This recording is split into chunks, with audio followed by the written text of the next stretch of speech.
ओम शांति। 18 जनवरी 1985 की अव्यक्त मुरली। हेडिंग है स्मृति दिवस पर अव्यक्त बाप दादा के अनमोल महावाक्य। सर्व समर्थ बाप दादा अपने बच्चों प्रति बोले, आज समर्थ दिवस पर समर्थ बाप अपने समर्थ बच्चों को देख रहे हैं। आज का दिन विशेष ब्रह्मा बाप द्वारा विशेष बच्चों को समर्थी का वरदान अर्पित करने का दिन है। आज के दिन बाप दादा अपनी शक्ति सेना को विश्व की स्टेज पर लाते तो साकार स्वरूप में शिव शक्तियों को प्रत्यक्ष रूप में पाठ बजाने का दिन है। शक्तियों द्वारा शिव बाप प्रत्यक्ष हो स्वयं गुप्त रूप में पाठ बजाते रहते हैं। शक्तियों को प्रत्यक्ष रूप में विश्व के आगे विजयी प्रत्यक्ष करते हैं। आज का दिन बच्चों को बाप दादा द्वारा समान भाव के वरदान का दिन है। आज का दिन विशेष स्नेही बच्चों को नयनों में स्नेह स्वरूप से समाने का दिन है। आज का दिन बाप दादा विशेष समर्थ और स्नेही बच्चों को मधुर मिलन द्वारा अविनाशी मिलन का वरदान देता है। आज के दिन अमृत वेले से चारों ओर के सर्व बच्चों के दिल का पहला संकल्प मधुर मिलन मनाने का, मीठे मीठे महिमा के दिल के गीत गाने का, विशेष स्नेह की लहर का दिन है। आज के दिन अमृत वेले अनेक बच्चों के स्नेह के मोतियों की मालाएं हर एक मोती के बीच बाबा, मीठे बाबा का बोल चमकता हुआ देख रहे थे। कितनी मालाएं होंगी? इस पुरानी दुनिया में 9 रत्नों की माला कहते हैं, लेकिन बाप दादा के पास अनेक अलौकिक अनोखी अमूल्य रत्नों की मालाएं थीं। ऐसी मालाएं सतयुग में भी नहीं पहनेंगे। यह मालाएं सिर्फ बाप दादा ही इस समय बच्चों द्वारा धारण करते हैं।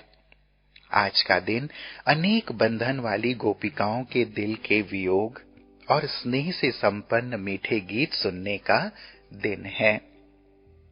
बाप दादा ऐसी लगन में मगन रहने वाली स्नेही सिकिलधी आत्माओं को रिटर्न में यही खुशखबरी सुनाते कि अब प्रत्यक्षता का नगाड़ा बजने वाला ही है। इसलिए हे सहजयोगी और मिलन के वियोगी बच्चे, यह थोड़े से दिन समाप्त हुए कि हुए। साकार स्वीट होम में मधुर मिलन हो ही जाएगा। वह शुभ दिन समीप आ रहा है। आज का दिन हर बच्चे के दिल से दृढ़ संकल्प करने से सहज सफलता का प्रत्यक्ष फल पाने का दिन है। सुना, आज का दिन कितना महान है। ऐसे महान दिवस पर सभी बच्चे जहां भी हैं, दूर होते भी दिल के समीप हैं।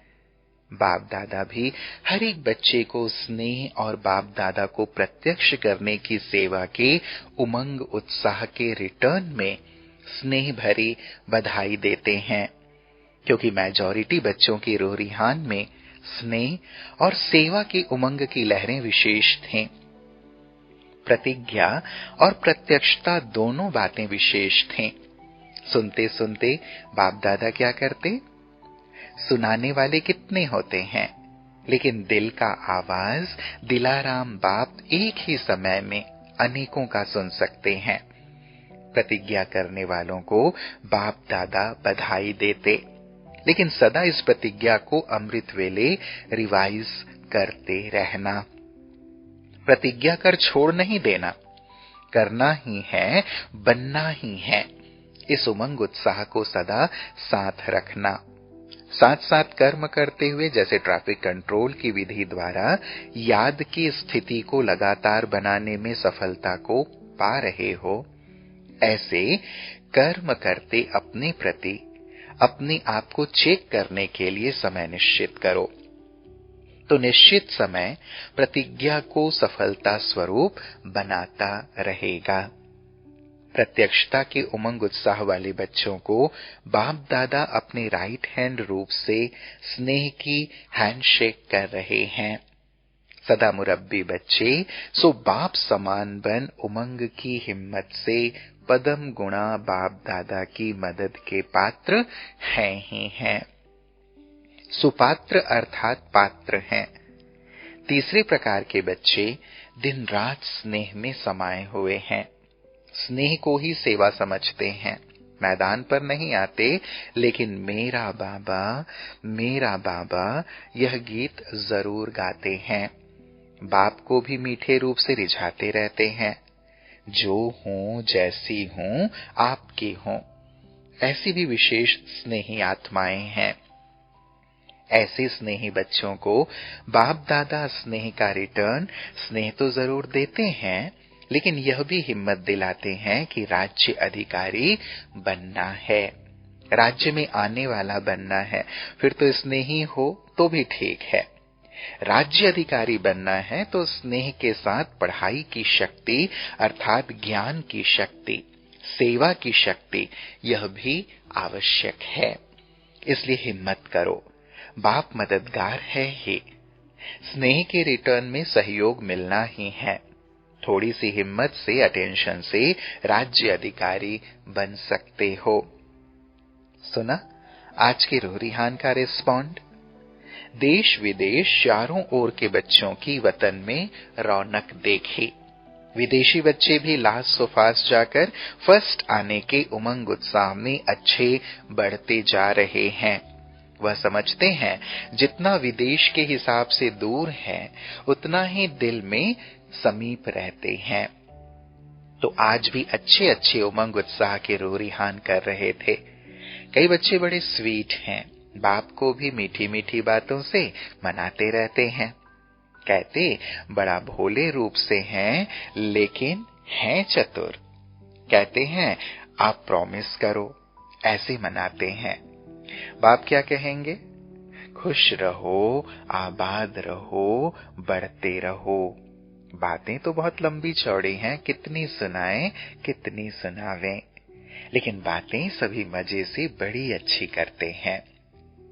अच्छा, सदा स्नेह और सेवा के उमंग उत्साह में रहने वाले, सदा सुपात्र बन सर्व प्राप्तियों के पात्र बनने वाले, सदा स्वयं के कर्मों द्वारा बाप दादा के श्रेष्ठ दिव्य कर्म प्रत्यक्ष करने वाले, अपने दिव्य जीवन द्वारा ब्रह्मा बाप की जीवन कहानी स्पष्ट करने वाले, ऐसे सर्व बाप दादा के सदा साथी बच्चों को समर्थ बाप दादा का याद प्यार और नमस्ते। हम बच्चों का भी प्राणेश्वर बाप दादा को याद प्यार और नमस्ते, नमस्ते, नमस्ते।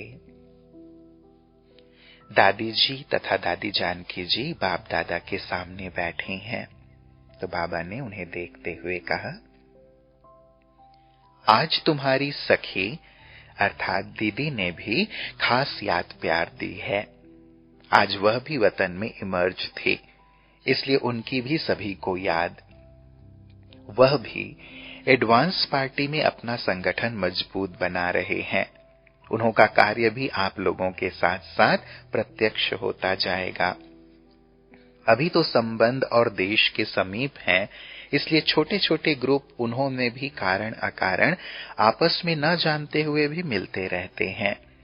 यह पूर्ण स्मृति नहीं है, लेकिन यह बुद्धि में टचिंग है कि हमें मिलकर कोई नया कार्य करना है। जो दुनिया की हालतें हैं, उसी प्रमाण जो कोई नहीं कर सकता है, वह हमें मिलके करना है। इस टचिंग से आपस में मिलते जरूर हैं, लेकिन अभी कोई छोटे कोई बड़े ऐसा ग्रुप है, लेकिन गए सभी प्रकार के हैं। कर्मणा वाले भी गए हैं, राज्य स्थापना करने की प्लानिंग बुद्धि वाले भी गए हैं, साथ साथ हिम्मत उल्लास बढ़ाने वाले भी गए हैं। आज पूरे ग्रुप में इन 3 प्रकार के बच्चे देखे और तीनों ही आवश्यक हैं। कोई प्लानिंग वाले हैं, कोई कर्म में लाने वाले हैं और कोई हिम्मत बढ़ाने वाले हैं। ग्रुप तो अच्छा बना रहा है, लेकिन दोनों ग्रुप साथ साथ प्रत्यक्ष होंगे। अभी प्रत्यक्षता की विशेषता बादलों के अंदर है। बादल बिखर रहे हैं लेकिन हटे नहीं हैं। जितना जितना शक्तिशाली मास्टर ज्ञान सूर्य के स्टेज पर पहुंच जाते हैं, वैसे यह बादल बिखरते जा रहे हैं। मिट जाएंगे तो सेकेंड में नगाड़ा बज जाएगा। अभी बिखर रहे हैं। वह भी पार्टी अपनी तैयारी खूब कर रही है। जैसे आप लोग यूथ रैली का प्लान बना रहे हो ना, तो वह भी यूथ हैं अभी। वह भी आपस में बना रहे हैं। जैसे अभी भारत में अनेक पार्टियों की जो विशेषता थी वह कम हो, फिर भी एक पार्टी आगे बढ़ रही है ना, तो बाहर की एकता का भी रहस्य है। अनेकता कमजोर हो रही है और एक शक्तिशाली हो रहे हैं। यह स्थापना के राज में सहयोग का पाठ है। मन से मिले हुए नहीं हैं, मजबूरी से मिले हैं, लेकिन मजबूरी का मिलन भी रहस्य है। अभी स्थापना की गुह्य रीति रस में स्पष्ट होने का समय समीप आ रहा है। फिर आप लोगों को पता पड़ेगा कि एडवांस पार्टी क्या कर रही है और हम क्या कर रहे हैं। अभी आप भी क्वेश्चन करते हो कि वह क्या कर रहे हैं, और वह भी क्वेश्चन करते हैं कि यह क्या कर रहे हैं, लेकिन दोनों ही ड्रामा अनुसार बढ़ रहे हैं। जगदम्बा तो है ही चंद्रमा, तो चंद्रमा जगत अम्बा के साथ दीदी का शुरू से विशेष पाठ रहा है, कार्य में साथ का पाठ रहा है। वह चंद्रमा शीतल है और वह तीव्र है, दोनों का मेल है। अभी थोड़ा बड़ा होने दो उसको। जगदम्बा तो अभी भी शीतलता की सकाश दे रही है, लेकिन प्लानिंग में आगे आने में साथी भी चाहिए ना। पुष्प शांता और दीदी, इन्हों का भी शुरू में आपस में हिसाब है। यहां भी दोनों का हिसाब आपस में समीप का है। भाव विश्व किशोर तो बैकबोन है, इसमें भी पांडव बैकबोन है, शक्तियां आगे हैं, तो वह भी उमंग उत्साह में लाने वाले ग्रुप हैं। अभी प्लानिंग करने वाले थोड़ा मैदान पर जाएंगे, फिर प्रत्यक्षता होगी। अच्छा, फिर बाप दादा ने विदेशी भाई बहनों से मुलाकात की। सभी लास्ट सो फास्ट जाने वाले और फर्स्ट आने के उमंग उत्साह वाले हो ना। सेकेंड नंबर वाला तो कोई नहीं है। लक्ष्य शक्तिशाली है तो लक्षण भी स्वतः शक्तिशाली होंगे। सभी आगे बढ़ने में उमंग उत्साह वाले हैं। बाप दादा भी हर बच्चे को यही कहते कि सदा डबल लाइट बन उड़ती कला से नंबर 1 आना ही है। जैसे बाप ऊंचे ते ऊंचा है, वैसे हर बच्चा भी ऊंचे ते ऊंचा है। सदा उमंग उत्साह के पंखों से उड़ने वाले ही उड़ती कला का अनुभव करते हैं। इस स्थिति में स्थित रहने का सहज साधन है, जो भी सेवा करते हो वह बाप करन करावनहार करा रहा है। मैं निमित्त हूं, कराने वाला करा रहा है, चला रहा है। इस स्मृति से सदा हल्के हो उड़ते रहेंगे। इसी स्थिति को सदा आगे बढ़ाते रहो। फिर विदाई के समय प्यारे बाप दादा ने कहा, यह समर्थ दिन सदा समर्थ बनाता रहेगा। इस समर्थ दिन पर जो भी आए हो, वह विशेष समर्थ भाव का वरदान सदा साथ रखना। कोई भी ऐसी बात आए तो यह दिन और यह वरदान याद करना, तो स्मृति समर्थ ही लाएगी। सेकेंड में बुद्धि के विमान द्वारा मधुबन में पहुंच जाना। क्या था, कैसा था और क्या वरदान मिला था। सेकेंड में मधुबन निवासी बनने से समर्थी आ जाएगी। मधुबन में पहुंचना तो आएगा ना, यह तो सहज है, साकार में देखा है। परम धाम में जाना मुश्किल भी लगता हो, मधुबन में पहुंचना तो मुश्किल नहीं। तो सेकेंड में बिना टिकट के, बिना खर्चे के मधुबन निवासी बन जाना। तो मधुबन सदा ही हिम्मत उल्लास देता रहेगा। जैसे यहां सभी हिम्मत उल्लास में हो, किसी के पास कमजोरी नहीं है ना। तो यही स्मृति फिर समर्थ बना देगी। अच्छा, ओम शांति।